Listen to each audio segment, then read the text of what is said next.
ठीक है जी, आज हमने करनी है कि जो टर्मिनोलॉजीज एरे के अंदर कौन सी यूज़ हो रही हैं। ठीक है, तो कल हमने देखा था एरे क्या होता है। ठीक है, एरे की डिक्लेरेशन देखी थी। आज हम देखेंगे टर्मिनोलॉजीज उसमें कौन सी यूज़ हो रही हैं एरे के अंदर, और एरे को हम इनिशियलाइजेशन किस तरह कर रहे होते हैं। ठीक है, एरे की कल हमने देखा था वन डायमेंशनल एरे को हमने डिक्लेयर किया था। तो इसमें वन डायमेंशनल एरे को भी पढ़ेंगे कि वन डायमेंशनल एरे वो होता है कि जिसमें एलिमेंट कंसिस्ट होते हैं एक लिस्ट के अंदर सारे। तो पहले उसकी में देखते हैं कि अब टर्मिनोलॉजीज कौन कौन सी यूज़ करता है एरे। तो जिस वक्त हमने डिक्लेरेशन भी की थी तो उस वक्त भी उसमें नेम ऑफ एरे आया था कि एरे का कोई ना कोई नाम होता है। एरे का नाम उसी तरह एरे का नाम कोई भी वैलिड आइडेंटिफायर होता है। ठीक है, वैलिड से मुराद है कि आप एरे का वो नाम रख सकते हैं, रिजर्व वर्ड आप एरे का नाम नहीं यूज़ कर सकते। जिस तरह वेरिएबल्स को आप अगर कोई भी रिजर्व वर्ड उसका नाम रख लें तो वो एरर आ जाता है, वो कहता है कि ये नहीं हो सकता है। इसी तरह एरे का नाम भी आप कोई रिजर्व वर्ड, ये नहीं कि आप इस तरह एरे का नाम ले लें। इंटीजर लेट्स सपोज इफ, तो ये आप जिस वक्त इंटीजर एरे इफ इसका नाम ले लेंगे तो वो क्या होगा, ये आप नाम नहीं ले सकते। तो अगर इस तरह की चीज़ आती है तो ये इनवैलिड आइडेंटिफायर हो जाएगा। तो आप और कोई ले सकते हैं। ठीक है, जिस आप सिंपल किसी भी वेरिएबल का नाम ले रहे होते हैं। फिर कहते हैं कि जो लोकेशन होती है एरे की सेम, अब एरे के अंदर काफ़ी ज़्यादा हमने वो पढ़ा था, लोकेशन भी हैं। कॉन्टिन्यूअस मेमोरी लोकेशन है, ठीक है, कंसेक्टिव मेमोरी लोकेशन है। तो लोकेशन होती है मगर नाम तो उनका सेम ही होता है। जिस तरह हमने ऊपर एक डिक्लेयर किया था इंटीजर मार्क्स 5, अब उसमें लोकेशन तो 5 थी, नाम सबका सेम था, ये ऊपर 0 1। अब इनका क्या है, इंडेक्स। ये जो इंडेक्स हमने देखा था ये क्या है, ये डिफरेंट है सबके। तो इनको हम जो एक्सेस कर रहे थे वो इनके इंडेक्स से एक्सेस कर रहे थे। जिस तरह नीचे लिखा हो कि अबव एग्जांपल है, उसमें 5 लोकेशन है एरे की, उसमें मार्क्स सेम नेम है मार्क्स, मगर इंडेक्स सबका क्या है, अपना अपना है। इंडेक्स सेम नहीं होता, नाम उनका सेम होता है। ठीक है, मार्क्स 0, मार्क्स 1, मार्क्स 2 रह गया, मार्क्स 3, मार्क्स 4। तो ये इनके इंडेक्सेस के नाम हैं जिनके अंदर वैल्यू पड़ी हुई है। अब हमने देखा है नेम, अब उसका साइज देखना है। साइज से मुराद ये होता है कि कितने नंबर ऑफ एलिमेंट स्टोर हो रहे हैं एक एरे के अंदर। जिस तरह ऊपर थे तो 5 एलिमेंट को स्टोर कर रहा है। अब ये नीचे है फ्लोट और z एरे का नाम आ गया और इसमें 10, और इसका जो साइज है वो 10 है, मतलब ये 10 नंबर ऑफ एलिमेंट्स को ये वाला एरे स्टोर कर रहा है। ठीक है, उसके बाद इंडेक्स क्या होता है, इंडेक्स वो लोकेशन नंबर होती है आइटम्स की एरे के अंदर, कि मतलब इंडेक्स वो होता है जिस लोकेशन पे, अब लोकेशन नंबर जिस तरह ये ऊपर हमने लिया हुआ था, अब 24 है तो 24, अब ये 2 है इसका लोकेशन नंबर, तो ये इसका क्या है, इंडेक्स बन गया है। उसकी जो लोकेशन नंबर होती है या वो जिस जगह पे पड़ा होता है उसको आप इंडेक्स बोलते हो। ठीक है, जिस नंबर में आप पड़ा हुआ अभी 0 है 1 3 पे पड़ा हुआ है तो उसका इंडेक्स क्या हो जाएगा, 3 हो जाएगा। आइटम लोकेशन नंबर जो होता है आइटम, किसी भी एरे के आइटम का आप उसको इंडेक्स बोलते हो, या उसको सबस्क्रिप्ट भी आप एलिमेंट का बोल सकते हो। 0 1 2 3 4 ये नीचे लिखे हुए इंडेक्स है एलिमेंट ऑफ एरे, जो हमने ये एरे ऊपर डिक्लेयर किया था। ठीक है, अब हमने उस दिन तो किया था डिक्लेरेशन कैसे करते हैं एरे की। आज हम देख रहे हैं कि इनिशियलाइजेशन किस तरह करेंगे वन डायमेंशनल एरे की। ठीक है, अब एरे की भी इनिशियलाइजेशन उसी तरह ही है जिस तरह एक सेम आप वेरिएबल लेते हो। ठीक है, इंटीजर a = 10, फ्लोट a = 20। इसी तरह एरे की भी सेम उसी तरह ही है, मगर इसमें डिफरेंस ये होता है उसका हम साइज बताते हैं और उतने ही उसमें एलिमेंट लिख लेते हैं। ठीक है, array can be initialized like a variable when created. Process of assigning values to array element at the time of array declaration के ऐसा प्रोसेस कि उसको हम वैल्यू दे दें किसी भी एरे की एलिमेंट को। जिस वक्त हम एरे को डिक्लेयर करें, एरे को डिक्लेयर किया, उसको वैल्यू दे दी, तो वो क्या बन जाएगा, एरे इनिशियलाइजेशन बन जाएगा। नीचे इसका साइन है डेटा टाइप। आइडेंटिफायर से मुराद है कि नेम ऑफ एरे, लेंथ इसमें कितने नंबर ऑफ एलिमेंट आ जाएंगे, लिस्ट ऑफ वैल्यूज की, अगर इसमें 10 है तो 10 वैल्यूज की एक क्या बन जाएगी, लिस्ट बन जाएगी। डेटा टाइप इंडिकेट करेगी डेटा टाइप, आपकी डेटा टाइप कौन सी है, आइडेंटिफायर उसका नाम क्या है, लेंथ उसमें एलिमेंट कितने हैं, लिस्ट ऑफ वैल्यू की कौन सी वैल्यू को आपने इसमें स्टोर करवाया है और कौन किस लोकेशन पे कौन सी वैल्यू पड़ी है। नीचे एग्जांपल है इस प्रोग्राम की कि किस तरह हम इनिशियलाइज करवा रहे हैं, show the integer of array, ठीक है, इंटीजर ए एरे का नाम है, 5 दिया हुआ है, इसमें ये लिस्ट इसकी आ रही, ठीक है, लिस्ट में जो वेरिएबल है अब सबको हमने क्या किया हुआ बगैर लूप के डिक्लेयर किया हुआ है, तो इसकी आउटपुट में ये सब की इस तरह वैल्यू आएगी। इसको हम एज ए प्रोग्राम भी देख लेते हैं, ठीक है जी। फिर पहले इनको एक्सेसिंग पढ़ लेते हैं, फिर इन दोनों को हम लूप के साथ भी इसको करेंगे और विदाउट लूप भी करेंगे कि ये किस तरह वैल्यू को एक्सेस करता है।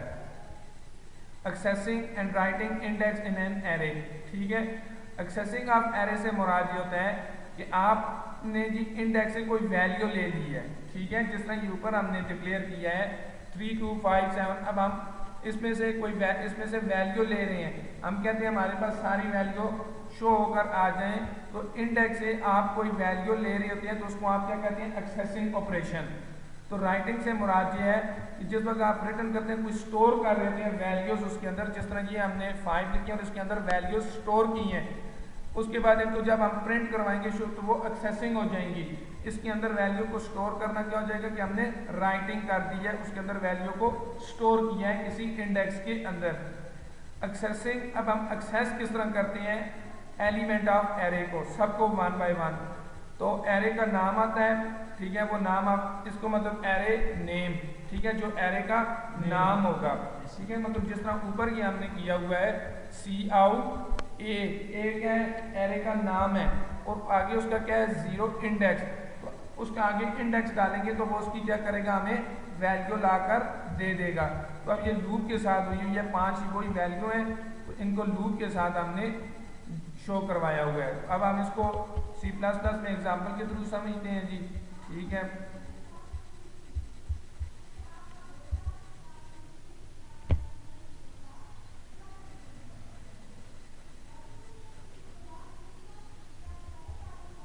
फाइल न्यू कर दी,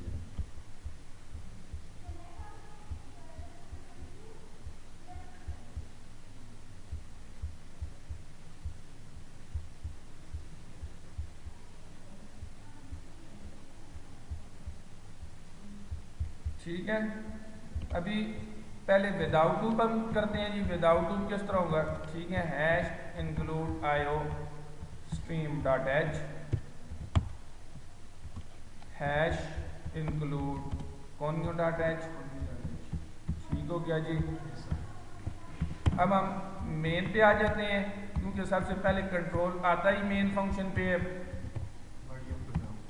क्लियर स्क्रीन,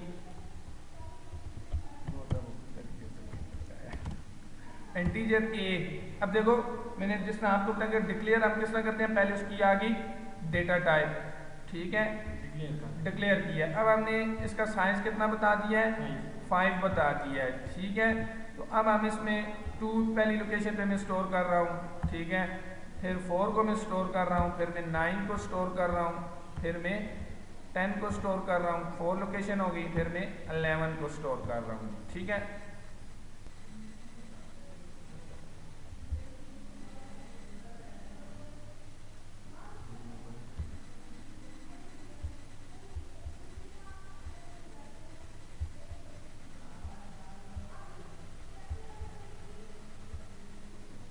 ठीक है, 2 4 9 10 11 मैंने इसमें क्या कर दी, स्टोर कर दी है।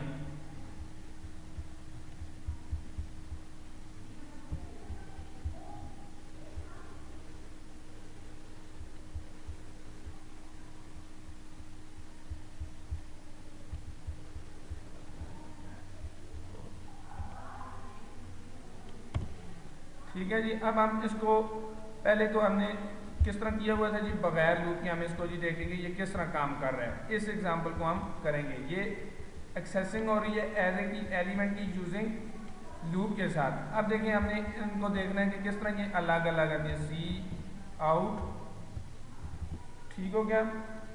हमने कहा था किस तरह एक्सेस होगा, एरे का नाम, फिर आगे उसका इंडेक्स, पहला इंडेक्स आ गया उसका 0, ठीक है। सेकंड इंडेक्स उसका आ जाएगा, एरे का नाम 1 आ जाएगा जी, ठीक है।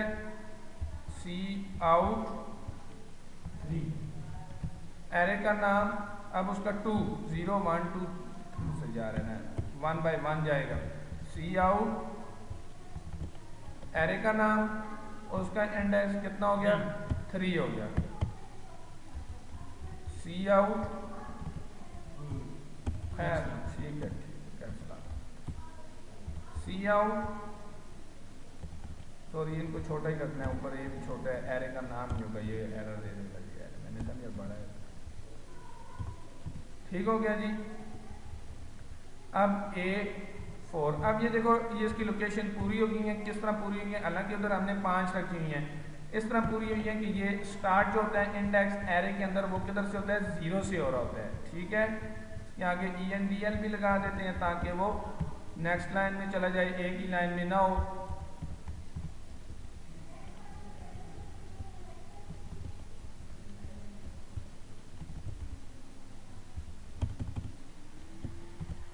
ENDL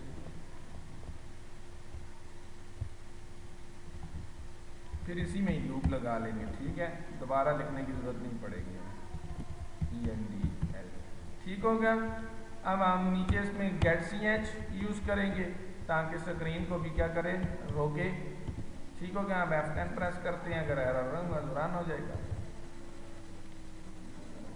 ठीक है। वो सारे 2 4 9 10 11, ठीक है, सारे एक्सेस हो गए आ रहे हैं कि हमने उसके इंडेक्स से सारी वैल्यू को एक्सेस किया है। अभी तो ये देखो सारा हमें बार बार लिखनी पड़ रही थी स्टेटमेंट, इनको मैं क्या करता हूँ, कमेंट कर देता हूँ।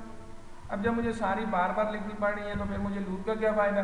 अब मैं लगाता हूँ लूप फॉर, एक काउंटर वेरिएबल हम ले लेंगे, इसको काउंटर को बाइनरी डिक्लेयर कर लेते हैं, ठीक है, इंटीजर आई, इसको हम इनिशियलाइज कर देते हैं 0 से तब कि इसने इंडेक्स को आगे चलाना है, ठीक है। तो इंडेक्स किधर से स्टार्ट होता है, 0 से, इसलिए इसको 0 से इनिशियलाइज किया है। आई लेस आर इक्वल देन 4, क्योंकि 0 से जब चलेगा तो 4 तक जाएगा तो 5 इंडेक्स पूरी हो जाएंगे, आई प्लस प्लस, ठीक है। इसको बंद किया, लूप को भी स्टार्ट किया, लूप को एंड किया। अब मुझे एक ही दफा लिखना पड़ेगा, सी आउट ए आई,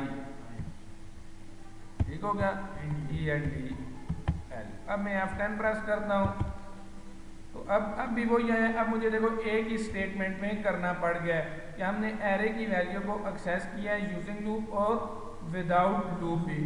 अब एक और क्वेश्चन इसमें आता है कि अभी देखें अगर हमें काफ़ी ज़्यादा वैल्यू जरूरत पड़ जाए 1 से 10 तो हम लूप भी तो करते हैं, इधर भी तो वही है ना, 2 4 9, इधर हमें 5 वैल्यू की जरूरत पड़ गई है जी। अभी हम एरे ले रहे हैं, ध्यान में आता है कि इधर लूप भी तो ले सकते हैं, मगर लूप में क्या होगा, इस तरह हमारी मर्जी की तो लिस्ट नहीं आएगी। लूप में जो हम उसको लिमिट बताएंगे वो उसी हिसाब से ही करेगा, उससे ना आगे ना पीछे नहीं जाएगा। इसमें क्या है कि हम अपनी मर्जी की लिस्ट इसको बता सकते हैं कि आपने ये लिस्ट करनी है, ठीक है।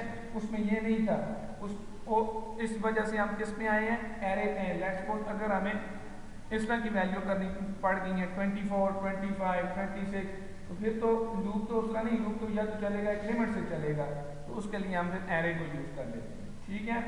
जिधर काफ़ी ज़्यादा वैल्यू इकट्ठी स्टोर, अभी एरे ना होता तो अभी अब मैंने 2 को भी शो करवाना है, 4 9 10 11 को भी शो करवाना है, ठीक है।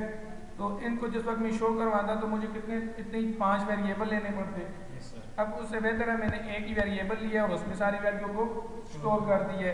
अब ये सारे इंटीजर हैं, सारे 2-2 बाइट ले रहे हैं मेमोरी के अंदर, ठीक है। तो ये था जी एरे को इनिशियलाइजेशन, और इसको हमने एक्सेस भी इसकी वैल्यू कर ली है यूजिंग लूप और विदाउट लूप, ठीक हो गया।